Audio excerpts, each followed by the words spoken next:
Hello viewers.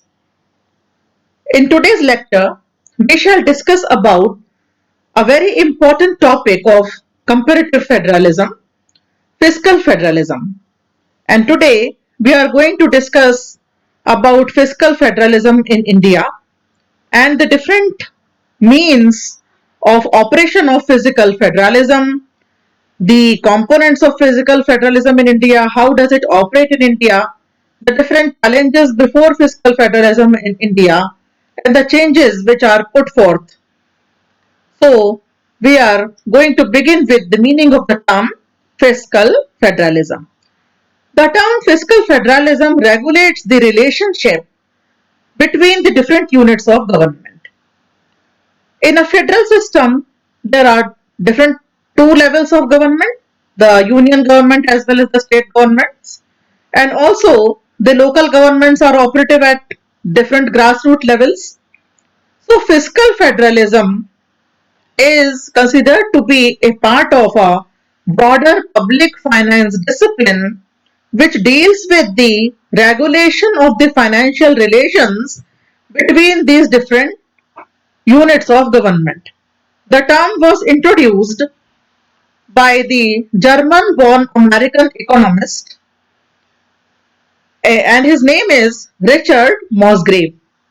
Richard Musgrave in 1959 commented upon fiscal federalism, and he had elaborated it as that discipline which is dealing with the division of governmental functions and financial relationships among the different levels of government. So Richard Musgrave, Musgrave, in 1959 had explained the meaning of term fiscal federalism. Now, as far as the theory of fiscal federalism is concerned, it assumes that the structure of federal system presupposes that the federal government is efficient and it can be a very effective institution at solving the problems which are faced by the government. So, fiscal federalism is targeting at the appropriate distribution of income. It is about the effective allocation of resources. It is dealing with the efficient allocation of resources. And the objective of fiscal federalism is the economic stability.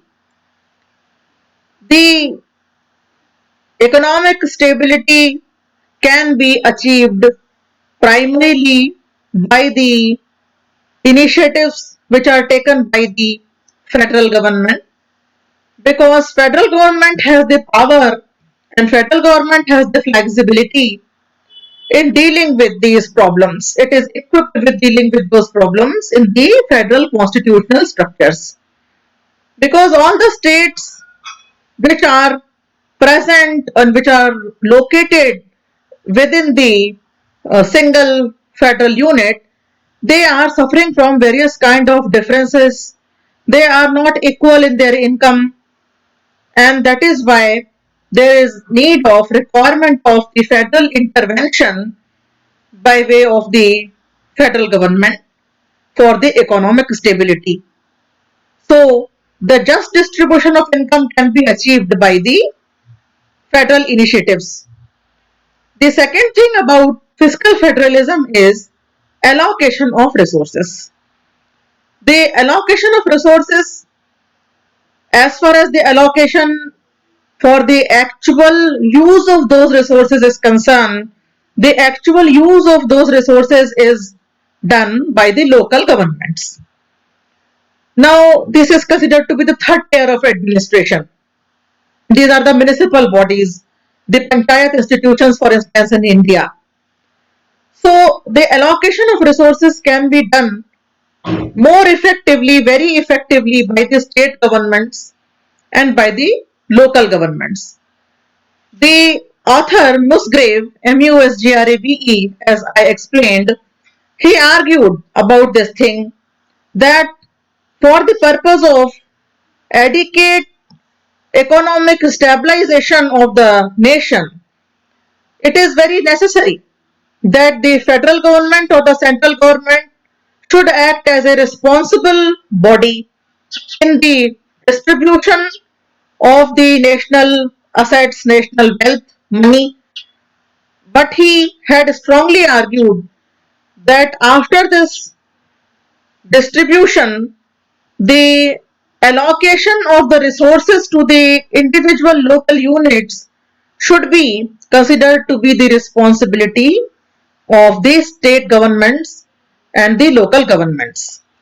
Now, this is also said to be another aspect of federalism, which is called as the decentralization. And here, when we talk about decentralization with regard to the fiscal aspect, we may then call it as fiscal decentralization.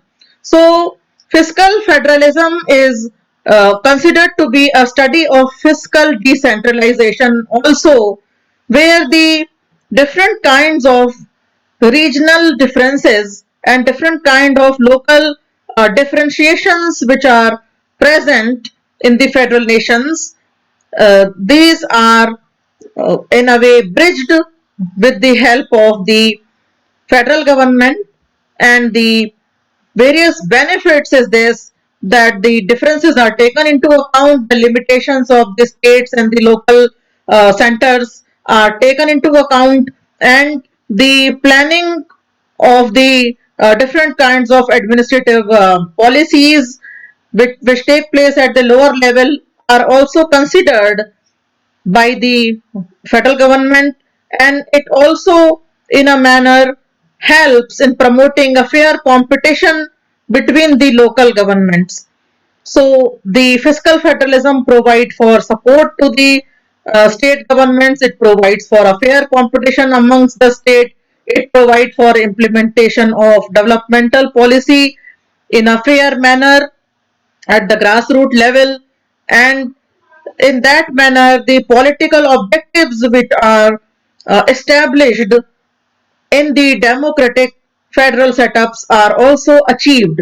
So the efficient implementations of policies are done with the help of fiscal federalism, and the citizens are beneficiaries in a better manner.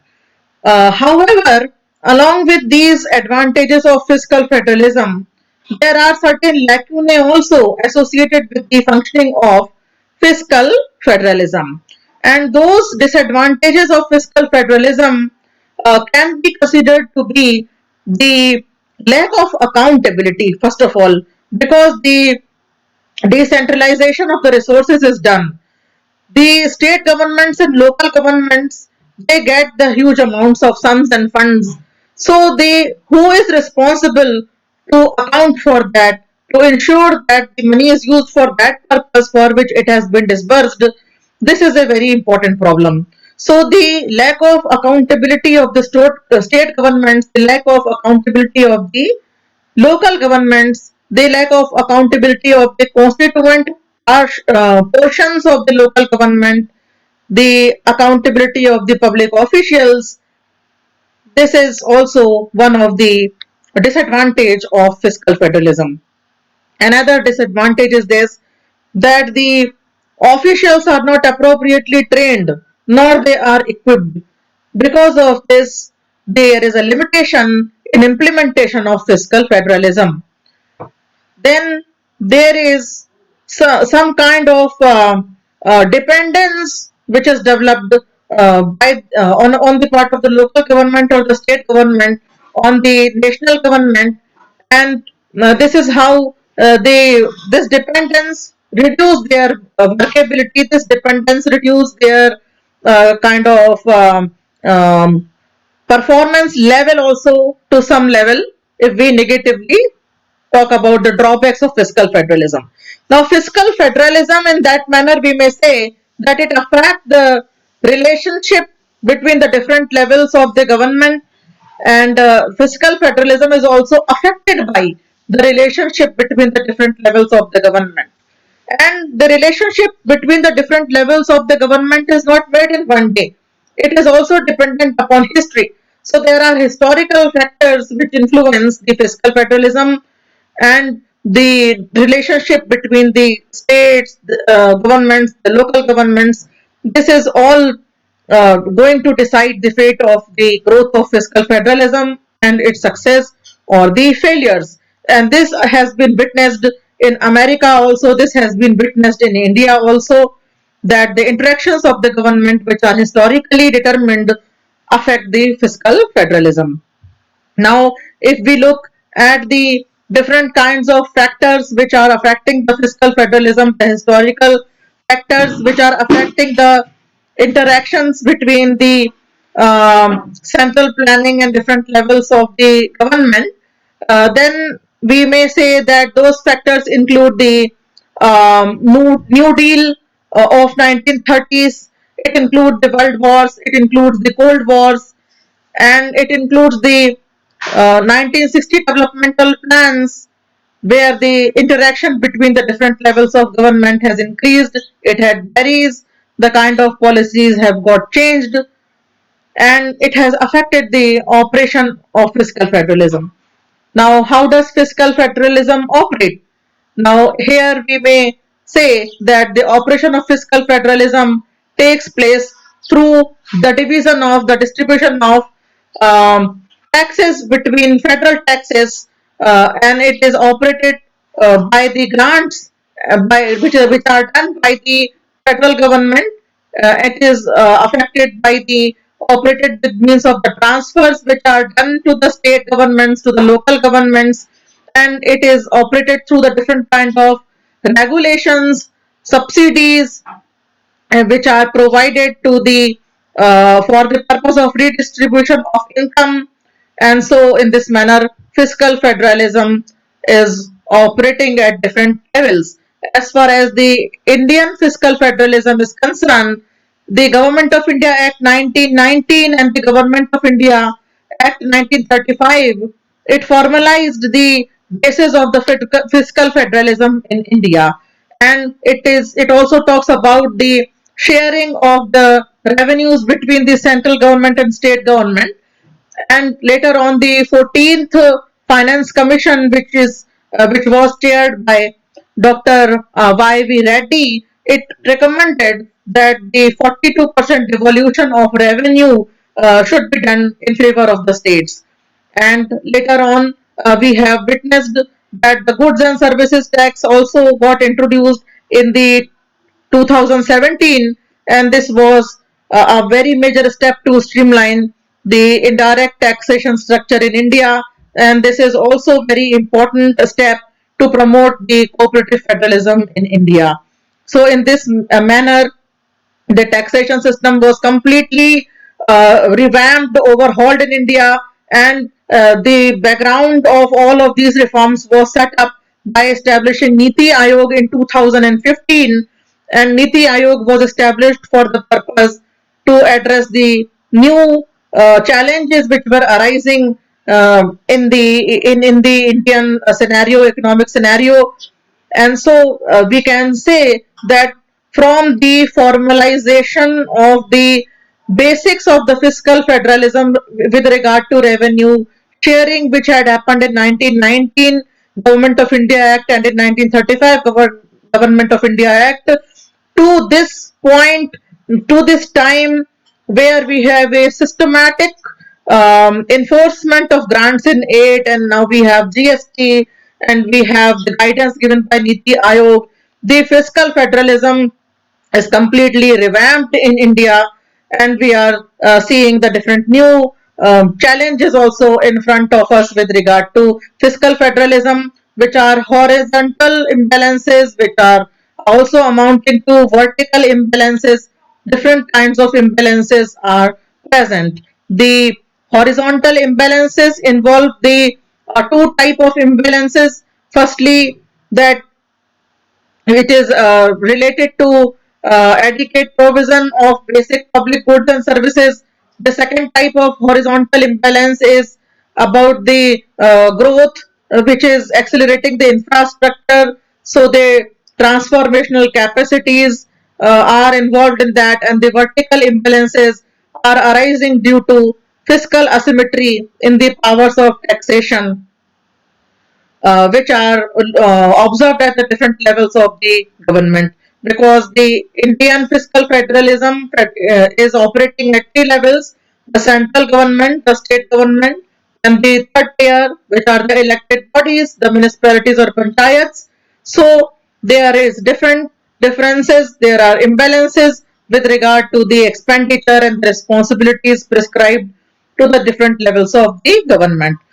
So, in the next lecture, we shall look at the details of these kinds of imbalances as existing in India, and we shall see that what kind of the different kinds of reforms are observed by the initiatives which are taken by establishment of Niti Aayog, and we shall also see that what is the effect of GST on the fiscal federalism in India.